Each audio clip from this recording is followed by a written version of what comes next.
Good morning all. आपका फिर से स्वागत है इस यूट्यूब चैनल के ऊपर। हम मैग्नेटिक इफेक्ट ऑफ करंट पढ़ रहे हैं, विद्युत धारा का चुंबकीय प्रभाव। इसके अंदर हमने लास्ट क्लास के अंदर पढ़ा था कि अपने कुंडली के कारण वर्ताकार धारावाही कुंडली थी, उसके कारण चुंबकीय क्षेत्र पढ़ा। उसके अंदर दो कंडीशंस थी, एक कुंडली के केंद्र पर और फिर कुंडली के अक्ष पर। आज जो हमारा टॉपिक है वो रहेगा छोटे धारावाही लूप की चुंबकीय द्विध्रुव से तुलना। एक छोटा धारावाही लूप है, धारावाही लूप की चुंबकीय द्विध्रुव से तुलना। तो हम देखेंगे धारावाही लूप की चुंबकीय द्विध्रुव से तुलना करेंगे। हम किस प्रकार से करेंगे? तो एक धारावाही लूप है, इसके अंदर धारा प्रवाहित हो रही है आई। इसके जो अक्ष के ऊपर चुंबकीय क्षेत्र उत्पन्न हो रहा था उसकी वैल्यू थी B is equal to mu not upon 4 pi 2i n pi r square upon r square plus x square की पावर 3/2। यदि x स्क्वायर की value greater than r square है, मतलब लूप की जो त्रिज्या है उसकी अक्ष की दूरी की तुलना में, यानी कि ये दूरी x थी और ये त्रिज्या r थी। हमने पहले भी पढ़ा है कि इसकी वैल्यू इसकी तुलना में बहुत अधिक हो, यानी कि इसकी त्रिज्या इस अक्ष की दूरी की कंपैरिजन में नगण्य है, नेग्लेक्ट कर दिया है। तो क्या आ जाएगा? B is equal to mu not upon 4 pi 2i n pi r square upon x square की पावर 3/2। फिर हम 2 से 2 कैंसिल कर देते हैं, फिर बचेगा B is equal to mu not upon 4 pi 2i n pi r square और नीचे आ जाएगा x की पावर 3। और फिर हम देख पाते हैं पाई आर स्क्वायर इसका क्षेत्रफल हो सकता है, एक वर्ताकार लूप है तो इसका क्षेत्रफल पाई आर स्क्वायर, जिसको हम ए से लिखते हैं कैपिटल। तो b इज इक्वल टू बनेगा mu not upon 4 pi 2 n i a upon x की पावर 3। हमने पाई आर स्क्वायर की जगह पर a लिख लिया है जो कि इसका क्षेत्रफल है। अब चुंबकीय आघूर्ण क्या होता है? चुंबकीय द्विध्रुव आघूर्ण होता है n i a, n फेरों की संख्या, i धारा, a क्षेत्रफल। तो m is equal to n i a होता है जो कि इसका चुंबकीय आघूर्ण होता है, जिसको हम m कैपिटल M से लिखते हैं। तो b इज इक्वल टू हो सकता है mu not upon 4 pi 2m upon x की पावर 3।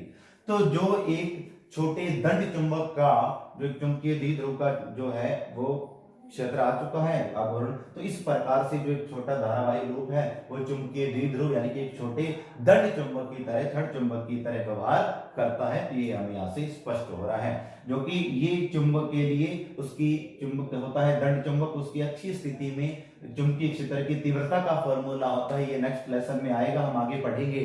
और इसी प्रकार से हमने एक धारावाही लूप के लिए जो चुंबकीय क्षेत्र की तीव्रता हमने फाइंड की उसकी इतनी आई है। तो इसका मतलब जो धारावाही लूप है वो एक दंड चुंबक की तरह बिहेव करता है, उसकी तरह व्यवहार कर रहा है।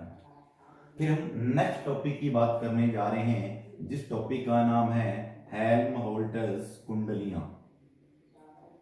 हेल्महोल्ट्ज कुंडलियां, हेल्महोल्ट्ज कुंडलियां होती क्या है? सबसे पहले इनके बारे में देखेंगे कि दो वर्ताकार समाक्षीय कुंडलियां हैं, दो वर्ताकार कुंडलियां हैं, समाक्षीय हैं, जिनके अंदर समान दिशा में समान परिमाण की धारा प्रवाहित हो रही हो और उनके जो मध्य की दूरी है वो उनकी त्रिज्या के बराबर हो। तो इस व्यवस्था को हम लोग हेल्महोल्ट्ज कुंडलियां कहते हैं।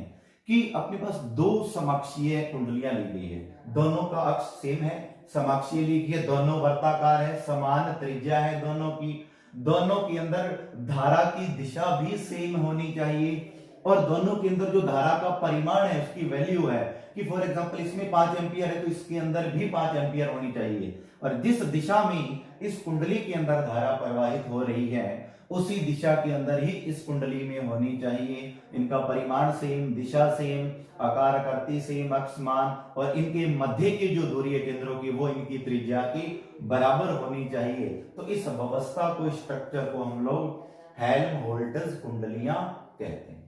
अब अपने कुंडलियों के मध्य भाग में चुंबकीय क्षेत्र की गणना करेंगे।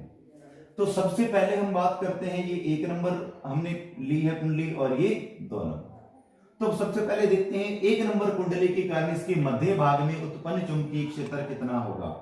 तो यानी कि एक कुंडली का अक्ष बन पा रहा है, धारावाही लूप के कारण हमने ज्ञात किया था अक्ष के ऊपर चुंबकीय क्षेत्र। तो इस कुंडली के अक्ष के ऊपर चुंबकीय क्षेत्र हो सकता है 4/5 mu naught Ni upon r।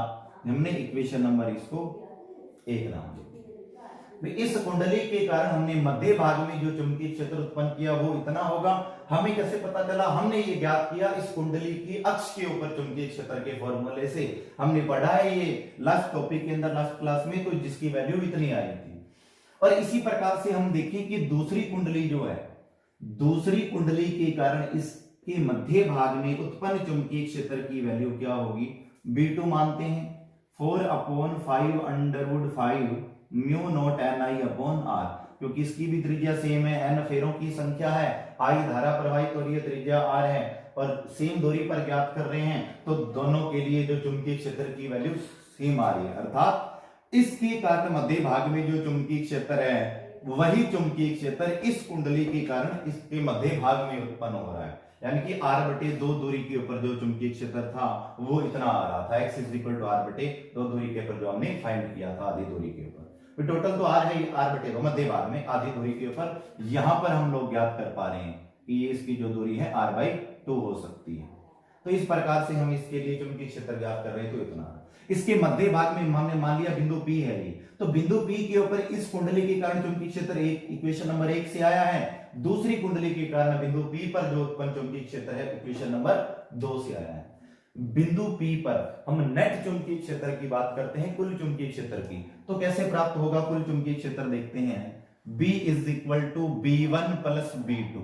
हम दोनों को क्या करेंगे? जोड़ देंगे, इसका चुंबकीय क्षेत्र और इसका चुंबकीय क्षेत्र, दोनों को जोड़ेंगे तो बिंदु P के ऊपर हमें नेट परिणामी कुल चुंबकीय क्षेत्र की वैल्यू प्राप्त हो जाती है। और हम देख पा रहे हैं यहां से B1 और B2 दोनों की वैल्यू इक्वल आ रही है, सेम है मैग्नीट्यूड के अंदर, कि इसका चुंबकीय क्षेत्र भी इतना है और दूसरी कुंडली के कारण भी इतना है। तो B = B1, B2 की जगह भी हम B1 लिख सकते हैं क्योंकि दोनों की वैल्यू सेम है। तो ये बन जाता है 2B1। B = 2, B1 की वैल्यू है 4/5 mu naught Ni upon r। तो ये हमने इस प्रकार से वैल्यू थी जो कि निकली। तो ये बनता है B = 8/5 mu naught Ni upon r। तो आगे हम इसको लिख सकते हैं, देखेंगे इसकी वैल्यू क्या बनेगी। इसको डिवाइड करते हैं 8/5 का 0.712 mu naught Ni upon r। तो कुंडलियों के मध्य भाग में उत्पन्न चुंबकीय क्षेत्र 0.712 mu naught Ni upon r बिंदु P के ऊपर हेल्महोल्ट्ज़ कुंडलियां अर्थात दोनों कुंडलियों के कारण बिंदु P पर कुल चुंबकीय क्षेत्र की वैल्यू इतनी प्राप्त होगी। यदि मैं 2 से ऊपर नीचे मल्टीप्लाई कर दूं तो ये फाइंड होगा, 2 का ऊपर मल्टीप्लाई किया तो 1.4, ये कितना बन जाएगा 2 4 2 1.42 समथिंग बन जाता है 1.42 mu naught Ni upon 2r। तो ये जो वैल्यू है केंद्र पर उत्पन्न चुंबकीय क्षेत्र की है कि कुंडली के जो केंद्र के ऊपर के केंद्र पर चुंबकीय क्षेत्र उत्पन्न होता है वो इतना होता है।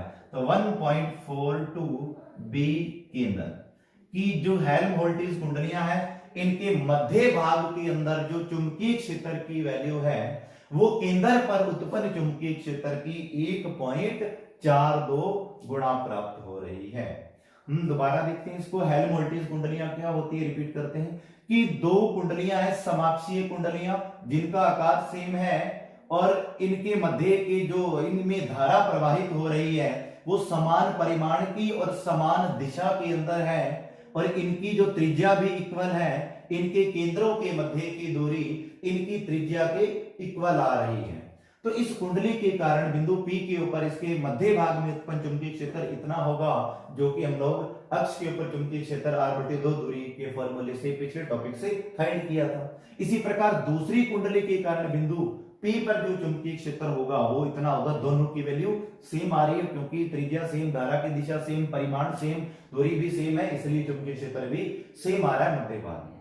तो कुल चुंबकीय क्षेत्र चाहिए बिंदु P पर, तो B is equal to B1 plus B2, दोनों को हम लोग जोड़ देंगे और फिर हमें दिखाई दे रहा है कि B1 और B2 दोनों की वैल्यू यहां से सेम आ रही है कि इसके कारण मध्य भाग में चुंबकीय क्षेत्र और इसके कारण मध्य भाग में चुंबकीय क्षेत्र की वैल्यू सेम है। तो B2 की जगह हम B1 लिख सकते हैं, दोनों को जोड़ा तो 2B1।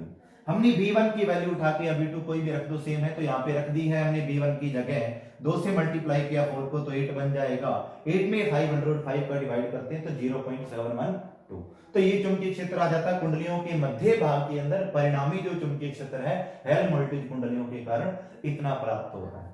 और फिर 2 का ऊपर नीचे मल्टीप्लाई करते हैं तो ऊपर से किया तो ये 1.42 बन जाता है, नीचे 2r, इसलिए किया क्योंकि ये जो चुंबकीय ये वैल्यू होती है जो कुंडली की केंद्र पर जो उत्पन्न चुंबकीय क्षेत्र होता है उसकी वैल्यू होती है, हम लास्ट टॉपिक में पढ़ के आ चुके हैं, लास्ट क्लास में हम देख सकते हैं इसको। तो इसकी वैल्यू B केंद्र, तो अर्थात कुंडलियों के मध्य भाग के अंदर जो चुंबकीय क्षेत्र होगा वो केंद्र पर उत्पन्न चुंबकीय क्षेत्र का 1.42 गुणा होता है।